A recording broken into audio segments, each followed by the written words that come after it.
এই যে বাস থেকে নেমে আমি বেনাপোল নেমে পড়লাম, আর একটু সামনে হচ্ছে 1-2 কিলোমিটার সামনে হচ্ছে বর্ডার। তো 10 টাকা না বর্ডার, 10 টাকা দিয়ে ভ্যান হিসেবে যাইতে পারবেন। আপনারা এই যে এখানে এসে ট্রাভেল ট্যাক্স কাটামাটা যে ঝামেলাটা আছে, এটা এখন অনেক অ্যাডভান্স হয়ে গেছে। আপনারা বাসায় থেকে যে ডেটা যাবেন সেই দিন হচ্ছে পোর্টল্যান্ডের যে পোর্ট ফি যেটা আছে সেটা দিবেন, আর ট্রাভেল ট্যাক্স 1-2 দিন আগে কাটলেও সমস্যা হয় না।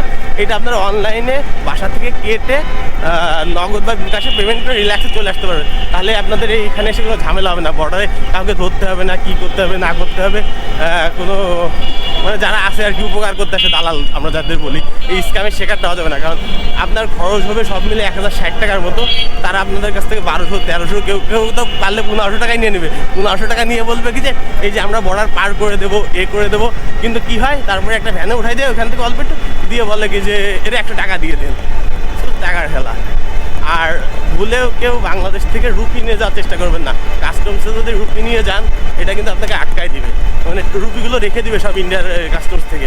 এই জন্য আপনার যদি কার্ডে টাকা নেন তাহলে তো কার্ডেই নিলেন, আর না হলে অনেকে আছে এই বাংলাদেশে এই সাইডে টাকা রেখে যায়, ইন্ডিয়ার ওই সাইডে টাকা, যে ওই সাইডে টাকা নেয়। যদি এভাবে বিশ্বস্ত কেউ থাকে, পরিচিত থাকে, তাহলে এভাবে যাইতে পারেন। ওই তো এখন যাব, যদি আপনাদের পারি আর সামনে ভিডিও করে দেখাবো, আর না পড়লে ওই পারে যে কথা হচ্ছে। ধন্যবাদ। এই যে এখন এই যে বেনাপোল বর্ডারে আমার আঙ্কেলের সাথে দেখা হয়ে গেল, তো আঙ্কেল আমারে বিদায় দেবে।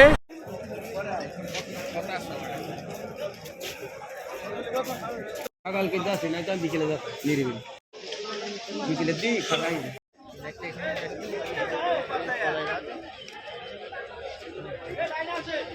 পরিমাণ জ্যাম, এই যে পরিমাণ ভিড়, এই ভিড়ে আল্লাহ 3 ঘন্টা তো লাগবে মিনিমাম, এত পরিমাণ ভিড়। গেছিলাম ভাই।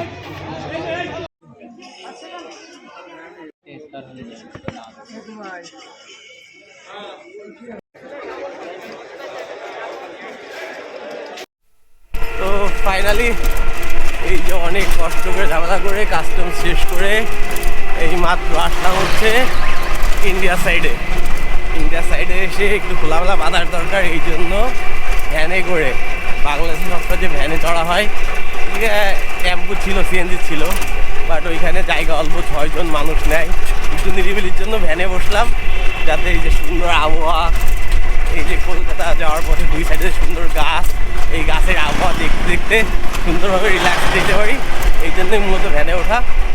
ভ্যানে মামা আমাকে একা নিয়ে রওনা দিয়েছিল, কারোর জন্য ওয়েট করি নাই, সিএনজির মতো যে 6 জন হাইতে হবে তারপরে ছাড়বে। মামা একা নিয়ে রওনা দিচ্ছে 50 রুপিতে মাত্র।